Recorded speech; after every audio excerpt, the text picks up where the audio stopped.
Hello everyone, how are you all? I hope all of you will be doing great. So, welcome to our YouTube channel, that is Surya Expert.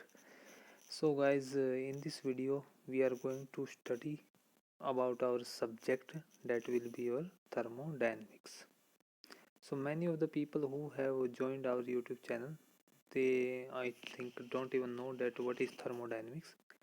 So before starting the lecture, I would like to give a brief introduction that what we are going to study. So first of all, you are very well aware that CET exam has been taken place and result has been declared. So our these classes will be only for the mechanical JEE exams.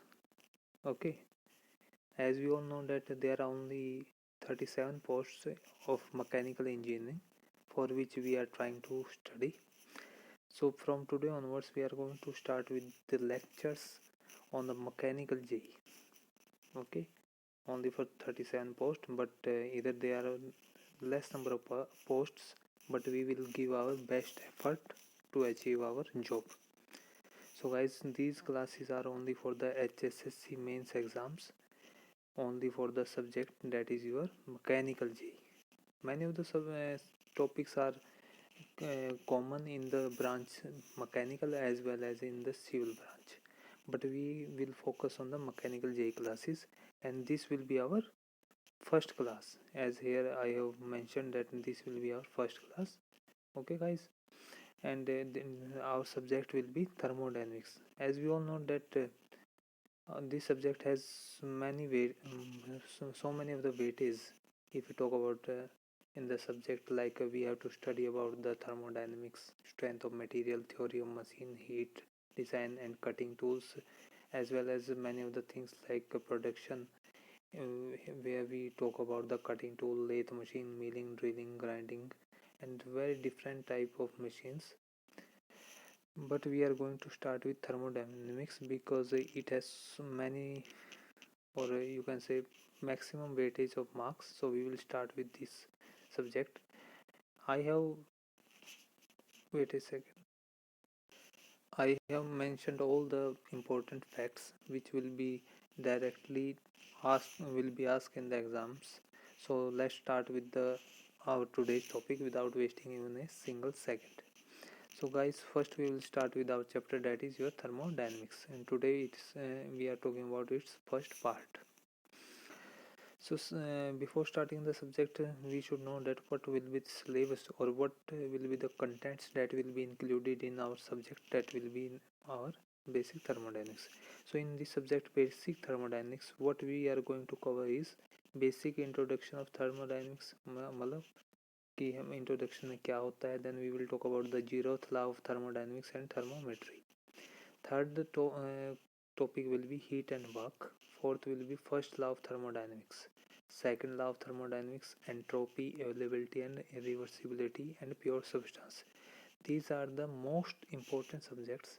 Although we are very well know that in Haryana there will be 70% of the weightage will be of the subject in any of the specific qualification if a person carry. So according to that point of view, we will focus on each and every point in a very detailed manner. So this will be your subject of thermodynamics, and we will talk about it in a very brief manner, and we will focus on the main content. Okay guys, so let's start with our first topic that will be your basic introduction of thermodynamics. सबसे पहले मैं हिंदी भी use कर लूँगा अगर किसी को bilingual में ही पढ़ेंगे हम, ये ऐसा नहीं है कि सिर्फ इंग्लिश या सिर्फ हिंदी में पढ़ेंगे.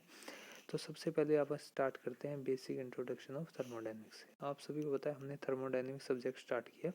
सबसे पहले हम इस वर्ड को ही समझते हैं कि थर्मोडायनेमिक्स क्या होता है. अगर हम थर्मोडायनेमिक्स वर्ड को दो भागों में तोड़ें, एक तो हो गया थर्मो, दूसरा हो गया डायनेमिक्स. थर्मो का मतलब क्या होता है, हीट. हीट की आपसे कई बार ये भी क्वेश्चन पूछा गया है कि हीट की यूनिट क्या होती है. अब हीट की यूनिट होती है जूल. अब यूनिट से मतलब क्या समझते हैं, जैसे लेंथ होती है, लेंथ को आप किस में मेज़र करते हो, मीटर में भी कर लेते हो, सेंटीमीटर में भी, मिलीमीटर में, लेकिन एक स्टैंडर्ड यूनिट क्या होती है लेंथ की, होती है मीटर. उसी तरह हीट की यूनिट क्या होती है, जूल. और ये हीट क्या होती है, लो ग्रेड एनर्जी होती है. लो ग्रेड ऑफ एनर्जी से क्या होते हैं, मतलब डिसऑर्गेनाइज्ड फॉर्म ऑफ एनर्जी होती है। कैसी एनर्जी होती है? डिसऑर्गेनाइज्ड फॉर्म ऑफ एनर्जी, क्योंकि ये इसकी कोई एक स्पेसिफिक डायरेक्शन नहीं होती हीट की, इसलिए हम इसको क्या बोलते हैं? Low grade of energy. ये तो मतलब हो गया थर्मो का। और दूसरा हमारा डायनेमिक्स। डायनेमिक्स का अर्थ होता है मोशन। देखो आपने दो वर्ड सुने होंगे, एक तो होता है स्टैटिक, एक होता है डायनेमिक्स। स्टैटिक होता है मीन्स जो स्थिर होता है, मतलब जो कांस्टेंट है, मतलब एक जगह पे ही रखा है। और डायनेमिक्स होता है जो मोशन में है, मतलब जो चल फिर रहा है। और मोशन क्या किस कारण होती है? किसी भी बॉडी के अंदर मोशन क्यों होती है? क्योंकि उसके ऊपर अनबैलेंस्ड फोर्स लग रहा है। अनबैलेंस्ड मीन्स देखिए, आपके सामने कोई भी कॉपी रखी हुई है, मान लो वो कॉपी कांस्टेंट है ना, मतलब उसके ऊपर फोर्स लग रहे हैं ना, वो इक्वल है चारों दिशाओं से। अगर आप उसके ऊपर एक दिशा से फोर्स लगाओगे तो उसके ऊपर अनबैलेंस्ड फोर्स हो जाएगा। मतलब आपने जिस दिशा से फोर्स लगाया ना, मतलब उस दिशा से फोर्स बाकी दिशाओं से ज़्यादा लग रहा है।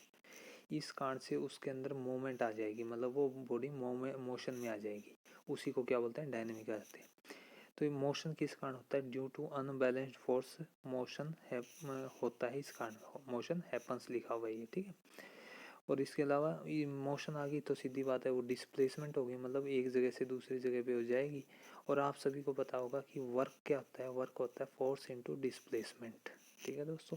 और वर्क की यूनिट भी क्या होती है? जूल। अभी मैंने आपको हीट की यूनिट भी क्या बताई थी? जूल बताई थी। वर्क की यूनिट भी क्या होती है? जूल। तो यहाँ से आप क्या समझते हैं कि फोर्स लगाया वो भी किसी स्पेसिफिक डायरेक्शन में लगाया, मतलब यहाँ पे हमारी जो एनर्जी लगी है एक स्पेसिफिक डायरेक्शन में लगी है। तो यहाँ पे क्या हो गया? अपना वर्क हो गया। वर्क की यूनिट भी क्या है? जूल। और हीट की यूनिट भी क्या है? जूल। लेकिन मेन डिफरेंस क्या था? हीट के अंदर जो फोर्स लग रहा था वो लग रहा था लो ग्रेड, मतलब डिसऑर्गेनाइज, मतलब उसकी कोई भी स्पेसिफिक डायरेक्शन नहीं थी। लेकिन वर्क की क्या है? एक स्पेसिफिक डायरेक्शन है फोर्स लगने की।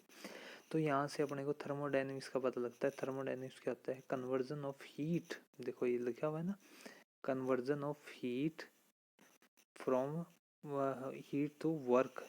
मतलब एफिशिएंटली हम इसको कैसे कन्वर्ट करते हैं ना, एफिशिएंटली कैसे कन्वर्ट करते हैं हीट को, और हीट को वर्क के अंदर। यही क्या होता है? थर्मोडायनेमिक्स के अंदर हम स्टडी करते हैं, ठीक है दोस्तों।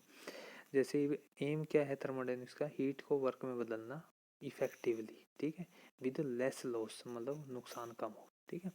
अब यहाँ से हम बात करते हैं अपने सब्जेक्ट की डेफिनेशन की। थर्मोडायनेमिक्स क्या होता है? Thermodynamics is a branch of science in which we deals with the energy and its interaction with system and surrounding. देखो आपको सबसे पहले तो क्या है, घबराना नहीं है, एक एक शब्द को हम अच्छे से पढ़ेंगे।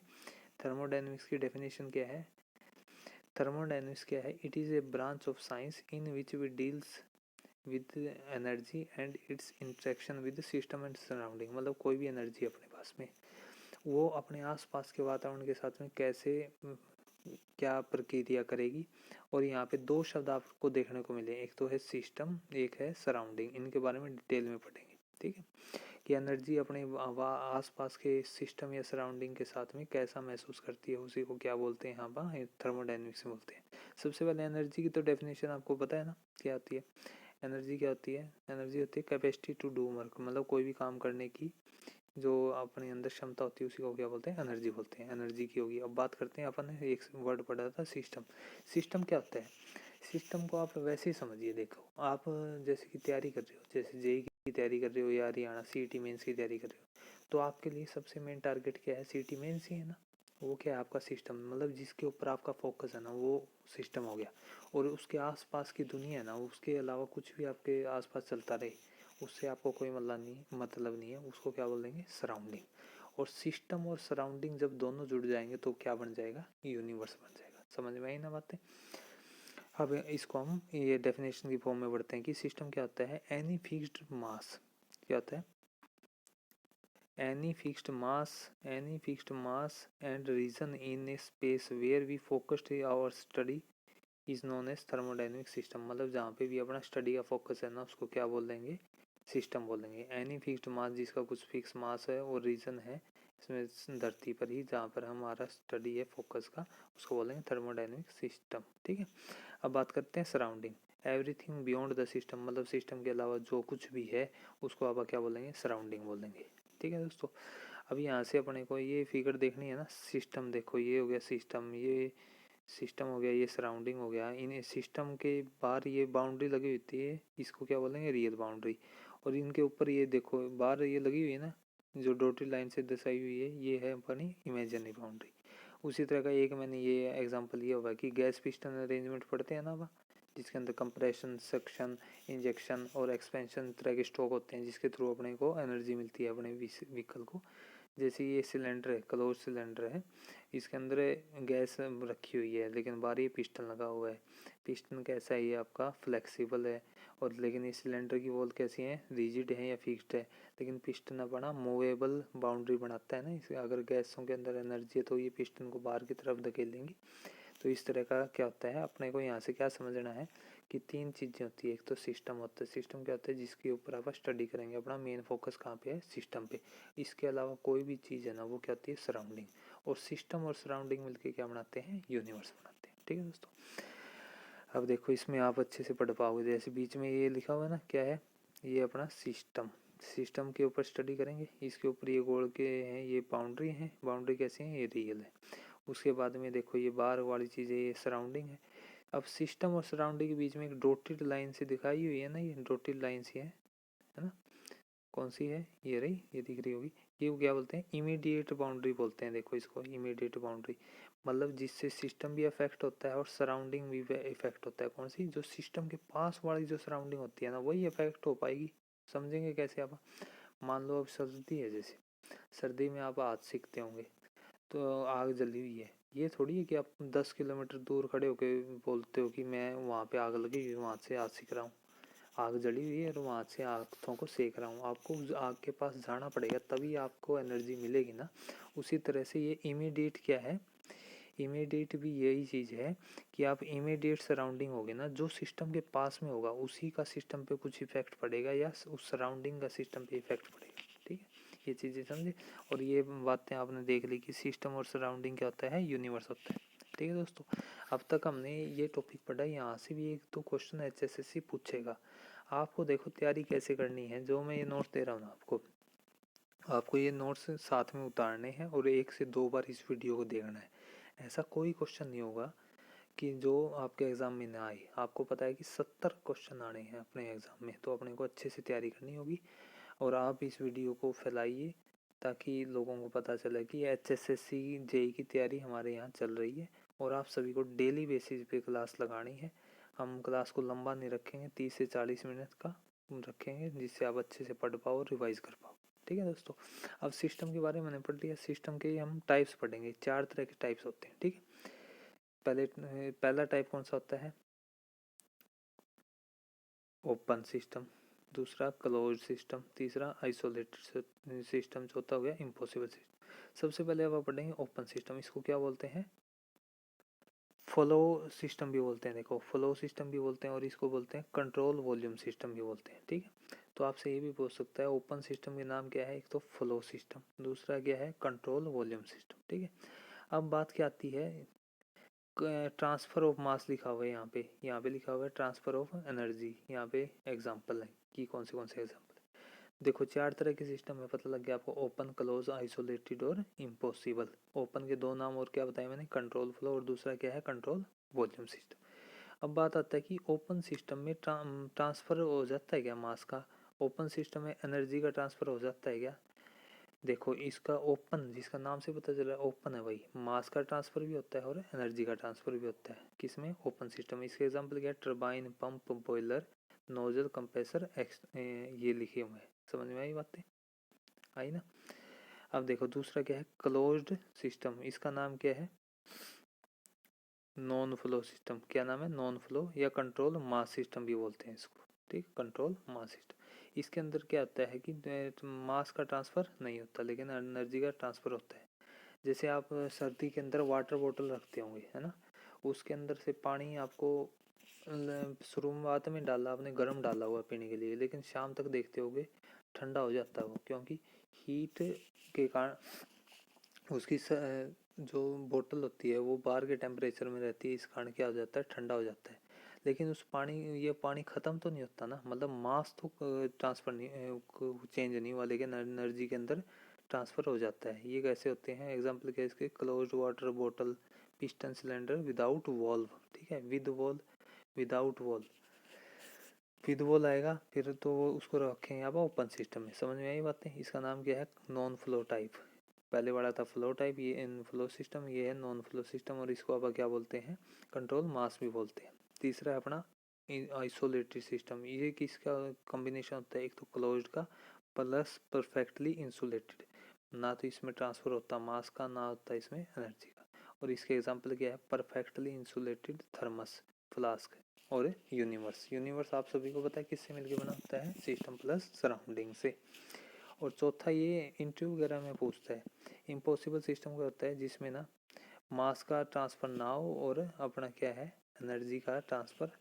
मास का तो ट्रांसफर हो जाए लेकिन एनर्जी का ना हो, ऐसा पॉसिबल नहीं है धरती पे ही, जब इसका नाम क्या है? इम्पॉसिबल सिस्टम है। ठीक है, इसलिए अपने पास में इसका कोई एग्जाम्पल भी नहीं है। ठीक है, अब बात करते हैं प्रॉपर्टीज ऑफ सिस्टम की। क्या होती है? क्या होती है वो? Any characteristic of system is called property of the system. मतलब किसी भी सिस्टम की क्या विशेषताएं हैं ना, उनके बारे में बात करेंगे प्रॉपर्टी के थ्रू। ठीक है, क्या प्रॉपर्टी होती है सिस्टम की? दो प्रॉपर्टी होती है। कौन सी? एक तो होती है क्या? इंटेंसिव, या जिसको इंट्रिंसिक प्रॉपर्टी बोलते हैं, और दूसरी होती है अपनी एक्सटेंसिव प्रॉपर्टी या एक्सट्रिंसिक प्रॉपर्टी भी जिसको बोलते हैं। ठीक है, समझ में आई बना बातें?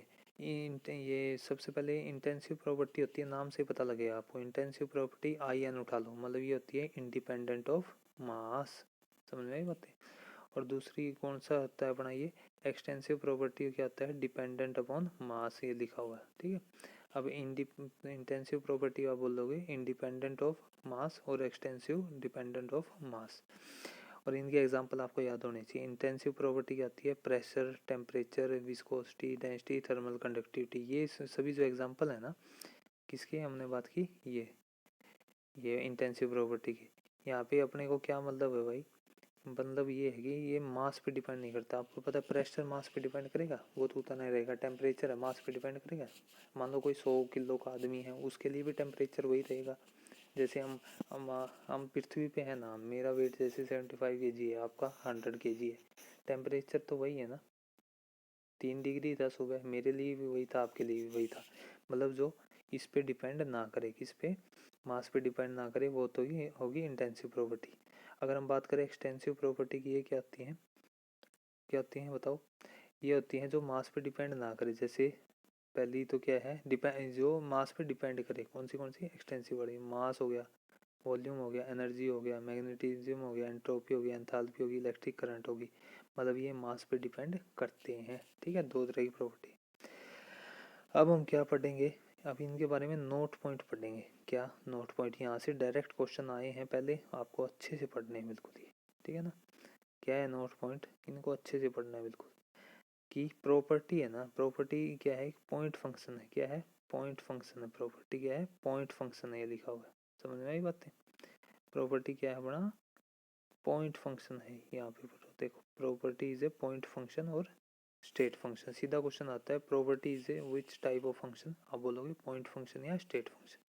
Properties are independent of path, मतलब ये रास्ते पर डिपेंड नहीं करती, इनको तो बस पॉइंट से मतलब है। Independent of path. Properties are always exact differential, मतलब इनका एग्जैक्ट डिफरेंशियल होता है। डी से डिनोट करते हैं ना, जैसे डीपी मतलब pressure, dt differential temperature, S से एंथैल्पी, ई से एंट्रोपी, एच से जो भी है। ठीक है, ये इस तरह की चीज़ें होगी। इससे अगला क्या पॉइंट है अपना? Properties are always independent of past history. All specific properties are always intensive property. मतलब जिनके भी नाम के आगे स्पेसिफिक लग गया ना, वो कौन सी प्रॉपर्टी होगी? आपकी इंटेंसिव प्रॉपर्टी होगी। जैसे स्पेसिफिक एनर्जी, स्पेसिफिक वॉल्यूम। ठीक है, अब 6 पॉइंट क्या कहता है अपना? The ratio between the extensive property is always intensive property. समझ में आई बातें? जैसे कि अपना ये है, जैसे डेंसिटी है, डेंसिटी किसकी इक्वल होती है? Mass upon volume. मास कैसी प्रॉपर्टी है? एक्सटेंसिव। वॉल्यूम कैसी है? एक्सटेंसिव। लेकिन डेंसिटी ये कैसी है अपनी डेंसिटी? ये क्या है? Intensive property. इसलिए ये बोलता है कि the ratio between two extensive property is always intensive property. ठीक है, और अगला अपना पॉइंट क्या है? Thermodynamic equilibrium. मतलब कोई भी चीज़ है थर्मोडायनेमिक इक्विलिब्रियम में कब मानी जाएगी? वो ये तब मानी जाएगी जब अपनी तीन तरह की चीज़ें सेम होती है, कौन सी? थर्मल इक्विलिब्रियम, मैकेनिकल इक्विलिब्रियम और केमिकल इक्विलिब्रियम। मतलब थर्मल में क्या होता है? टेम्परेचर। जब इक्वलिटी ऑफ टेम्परेचर हो, यूनिफॉर्म टेम्परेचर हो, तब उसको को क्या बोलेंगे? Thermal equilibrium. मैकेनिकल इक्विलिब्रियम किसको बोलेंगे? जब अपना ना फोर्सेस बैलेंस लग रहे हो किसी भी बॉडी पे। केमिकल इक्विलिब्रियम को बोलेंगे when there is no chemical reaction in the system. जब ये तीनों चीजें, तीनों कौन सी? Thermal thermal equilibrium, mechanical equilibrium और केमिकल इक्विलिब्रियम, तीनों क्या है? से मतलब ए तीनों ए इक्विलिब्रियम में हो ना, तब उस बॉडी को क्या बोलेंगे आप? थर्मोडायनेमिक इक्विलिब्रियम में बोलेंगे। जब ये तीनों चीज़ें बराबर हैं तो आप क्या बोलेंगे? कि थर्मोडायनेमिक इक्विलिब्रियम है। ठीक है दोस्तों, अब तक समझ में आया? एक बार आप क्विक रिवीजन कर लेंगे, इसकी कोई दिक्कत वाली बात नहीं है।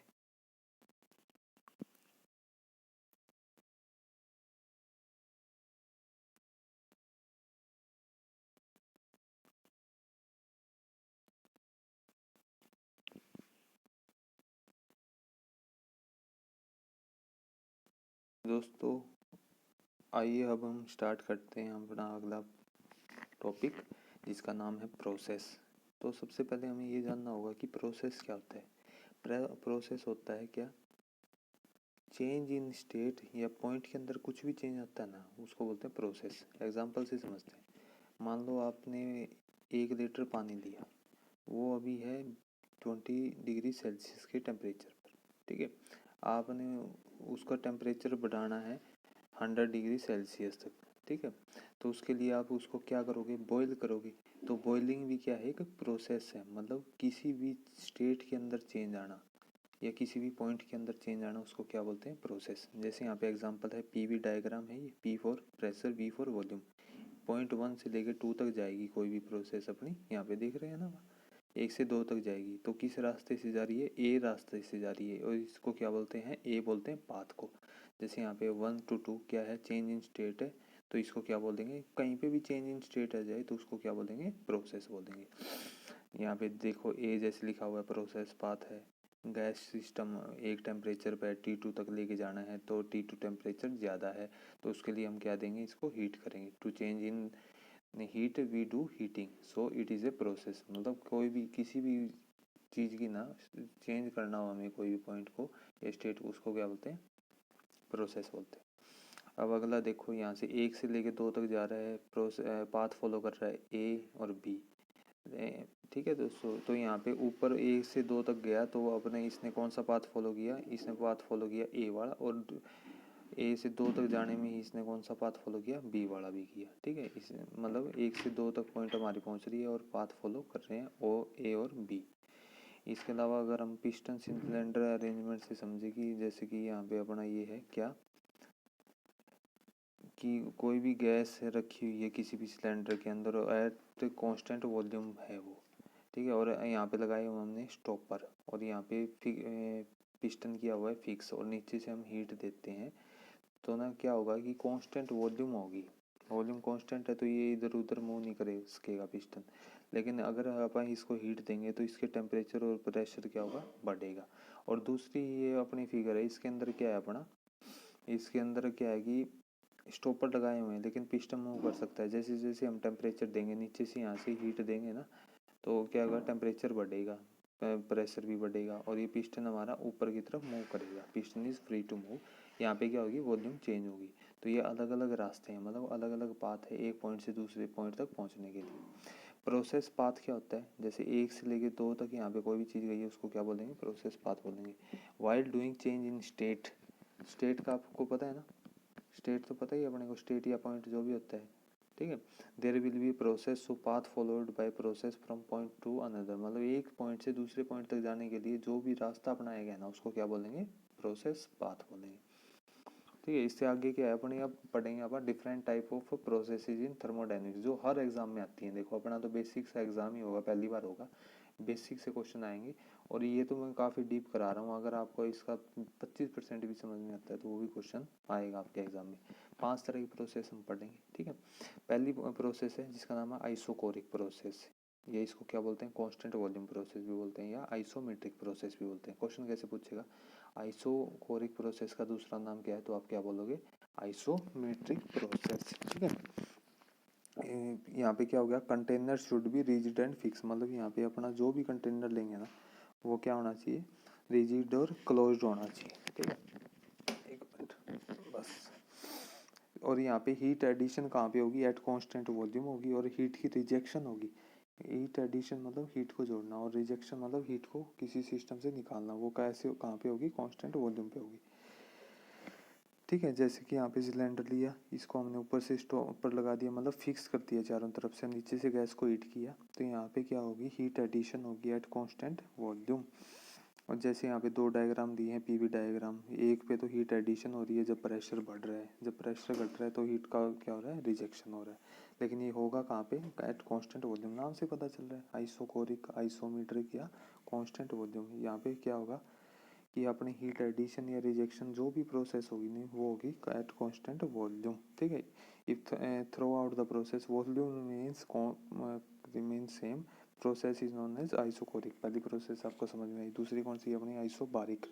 बार आपको पता है किसकी यूनिट होती है, प्रेशर की। तो आइसोबारिक प्रोसेस या कांस्टेंट वॉल्यूम प्रोसेस या आइसोपेस्टिक प्रोसेस, इसके नाम है तीनों। आपसे सीधा ही पूछेगा कि जिस पे कांस्टेंट वॉल्यूम होती है वो प्रोसेस का क्या नाम है, तो आप बोलोगे आइसोबारिक भी बोलते हैं उसको, कांस्टेंट प्रेशर भी बोलते हैं, और आइसोपेस्टिक भी बोलते हैं। इसको आप कैसे समझेंगे, जैसे कि सिलेंडर अरेंजमेंट, यहाँ पे 1 किलो गैस रख दी, नीचे से हम इसको दे रहे हैं हीट, और इसके ऊपर रखा हुआ है 5 kg का कोई भी वेट, और ये पिस्टन के ऊपर रखा हुआ है। जैसे जैसे हमने हीट दी तो ये गैस ही क्या करेंगी, वो अपने आप को ऊपर उठाना स्टार्ट कर देंगे। ठीक है, जब हमने इसको 5 किलो तक हीट दी, इक्विलिब्रियम की पोजीशन में आ जाएगा वेट और पिस्टन। इससे ज़्यादा हमने हीट दी तो ये पिस्टन ऊपर उठता चला जाएगा। ठीक है, लेकिन अंदर का प्रेशर क्या रहेगा, कांस्टेंट ही रहेगा। और 5 किलो से पहले इस प्रोसेस को क्या बोलेंगे, आइसोकोरिक बोलेंगे, क्योंकि यहाँ पे पिस्टन मूव नहीं हो रहा। ठीक है, जैसे यहाँ पे एक क्वेश्चन आता है, एसएससी जेईई के एग्जाम में भी आया था कि स्टीमिंग ऑफ फूड को क्या वो कहाँ पे होती है, एट कांस्टेंट वॉल्यूम प्रोसेस पे होती है। ठीक है, और जैसे कि हीट एडिशन होगा कहाँ पे होगा, ये साइकिल होते हैं ना, जैसे Carnot cycle, auto cycle, diesel cycle, अलग तरह के साइकिल होते हैं, उनके अंदर होती है प्रोसेस। ठीक है, आपको यहाँ से क्या रखना है, याद रखना है, आइसोबारिक प्रोसेस कौन सी होती है, जहाँ पे कोई भी प्रोसेस हो वो हो at the constant pressure, that is known as isobaric या आइसोपेस्टिक या कांस्टेंट प्रेशर प्रोसेस। जैसे यहाँ पे देखो पीवी डायग्राम देख पा रहे हैं, प्रेशर दोनों ही प्रोसेस में कांस्टेंट है, 1 से 2 और 2 से 3 में भी। लेकिन ना जैसे वॉल्यूम इंक्रीज हो रहा है तो क्या हो रही है, हीट एडिशन हो रही है, और वॉल्यूम डिक्रीज हो रही है तो हीट रिजेक्टेड हो रही है। If throughout the process at each point process remains the same, pressure remains the same, the process is called isobaric process. अब तीसरी प्रोसेस कौन सी, आइसोथर्मल या कांस्टेंट टेम्परेचर प्रोसेस। नाम से पता चल रहा है आपको कि यहाँ पे क्या रहेगा, अपना टेम्परेचर रहेगा कांस्टेंट। इसमें क्या होता है अपना, आइसोथर्मल प्रोसेस क्या होती है, स्लो, वेरी स्लो प्रोसेस है। एग्जांपल किसका है, फेस चेंज होता है 0 डिग्री से 0 डिग्री पे, आपने आइस भी देखी होगी, 0 डिग्री पे वाटर भी देखा होगा। यहाँ पे क्या होता है अपना, टेम्परेचर होता है कांस्टेंट। 100 डिग्री सेल्सियस पे आपको, आपने पानी भी देखा होगा उबलते हुए, और स्टीम भी देखी होगी, मतलब भाप निकलते हुए। लेकिन यहाँ पे क्या होती है, बहुत ही ज़्यादा स्लो प्रोसेस होती है। आपको पता है कोई भी अपने को रिएक्शन करवानी है तो अपने को टेम्परेचर बढ़ाना पड़ेगा, लेकिन टेम्परेचर मामूली सा बढ़े, इस कारण से अपने को जो प्रोसेस करनी होती है उसको क्या बोलते हैं, isothermal process. If a process between initial and final point temperature remains the same, then process is called as isothermal process. और ये कैसी प्रोसेस है, it is an theoretical process. ठीक है, जैसे जैसे कि मूवमेंट होगी किसी भी सिलेंडर के अंदर वो बहुत ज़्यादा स्लो होगी, तो ये थ्योरेटिकली माना जाएगा, क्योंकि जैसे जैसे टेम्परेचर बढ़ेगा तो एनर्जी भी बढ़ेगी। ठीक है, ये 3 प्रोसेस होगी। अब आती है अपनी 4th प्रोसेस, जिसका नाम है एडियाबैटिक प्रोसेस। यहाँ पे क्या होती है कि there is no heat interaction, heat interaction ही नहीं होता, जिसमें उस प्रोसेस को बोलते हैं एडियाबैटिक प्रोसेस। और ये इसलिए ये भी क्या है, थ्योरेटिकल प्रोसेस है। देखो यहाँ पे 2 चीज़ें पढ़ने वाली है जो डायरेक्ट एग्जाम में आती है। एडियाबैटिक वाल्व कौन सी होती है, जिसमें से नो मास ट्रांसफर हो और ना ही हीट का ट्रांसफार्मर हो। ठीक है, और दूसरी होती है डायथर्मिक वॉल्व। ये क्या होती है, in which no mass transfer but heat transfer is possible. यहाँ पे बहुत एडियाबैटिक में ना तो हीट का ट्रांसफर होता ना ही मास का, और डायबेटिक में क्या होता है, मास का ट्रांसफर नहीं होता लेकिन हीट का हो जाता है। यहाँ पे क्या होता है अपना, देखो सिलेंडर लिया जो कि परफेक्टली इंसुलेटेड है, मतलब ना तो हीट आ सकती ना जा सकती। यहाँ पे क्या किया, गैस है अपनी, गैस को, गैस ना अपना प्रेशर लगाएंगी और बाहर से एटमॉस्फेरिक प्रेशर लग रहा है, दोनों के बीच में जो भी डंप तो होगी ना। लेकिन यहाँ पे क्या है, गैसेस का प्रेशर मानना हमने ज़्यादा होता है, तो पिस्टन स्टार्ट कर देगा मूव होना from initial point to final. Here piston moves fastly, piston will move maximum। Okay, so adiabatic process कैसी प्रोसेस है, एक फास्ट प्रोसेस है। अब तक हमने बात की, सीधा आपसे पूछेगा कि ना इन प्रोसेस में से सबसे स्लो कौन सी है, तो आप बोलोगे आइसोथर्मल, और सबसे फास्ट कौन सी है, आप बोलोगे एडियाबैटिक। और एडियाबैटिक में हीट इंटरेक्शन नहीं होता। Adiabatic process has zero heat interaction. Amongst all the thermodynamic process adiabatic process is the most efficient, मतलब सबसे ज़्यादा इफेक्टिव प्रोसेस यही है, कौन सी, adiabatic. It is a theoretical process because perfectly insulated system is practically impossible to make। ये बात है कि theoretical है, practically implement नहीं किया जा सकता है। और कार्नोट साइकिल भी ऐसा ही साइकिल है जो कि है इम्पॉसिबल साइकिल है, आइडियल गैस है बट नॉट पॉसिबल। ठीक है, एक यहाँ पे पीवी की power delta is equal to C है, आर ये अपना क्या है, डेल्टा क्या है, एडियाबैटिक इंडेक्स। और पांचवी प्रोसेस अपनी पॉलीट्रोपिक प्रोसेस, इसमें क्या होता है, मिनिमम हीट इंटरेक्शन होता है। और ये ना किस जैसी है, एडियाबैटिक जैसी है, लेकिन इस ये क्या है, प्रैक्टिकल प्रोसेस है, it is an actual process and here heat interaction is minimum. इसको कैसे देखेंगे, पीवी की power n equal to constant, और एन की वैल्यू वेरी करती है -infinity to +infinity. For practical process n value lies between 1 and R. Okay, अब हमारा लास्ट टॉपिक रहता है, फटाफट से कंप्लीट करते हैं। थर्मोडायनेमिक साइकिल क्या होता है, a system is said to be under thermodynamic cycle when it goes through a number of process and initial and final point और स्टेट आर सेम। मतलब जब भी कोई सिस्टम है उस पर बहुत ज़्यादा प्रोसेस हुई, लेकिन उसका इनिशियल और फाइनल पॉइंट ना सेम ही हो। जैसे यहाँ पे देखो, एक से लेके दो तक कोई चीज़ गई है ना, यहाँ पे एक से लेके दो तक गई, लेकिन दो से फिर एक पे आ गई। मतलब इसका इनिशियल पॉइंट क्या था, ए, और फाइनल पॉइंट भी क्या है इसका, ए।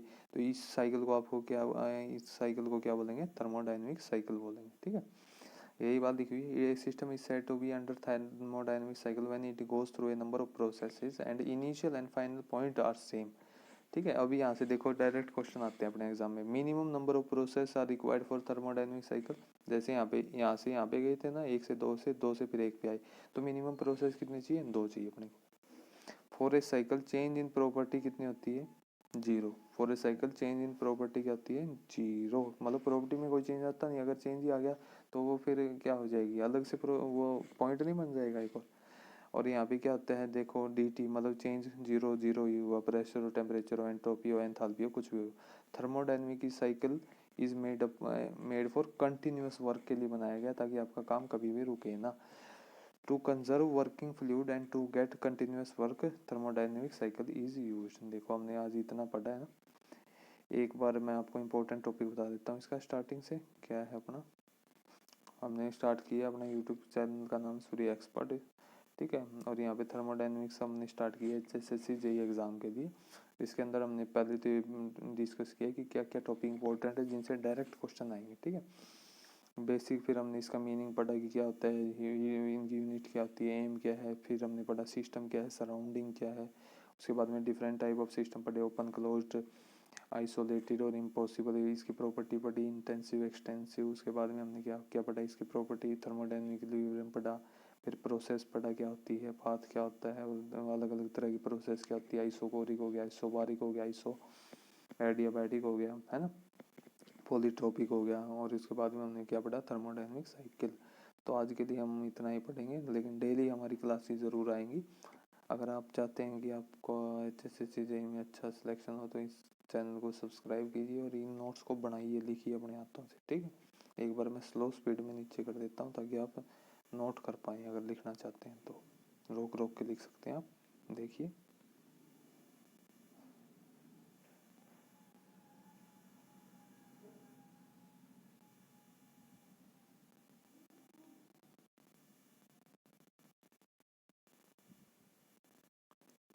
आप स्लो स्पीड कर लीजिए।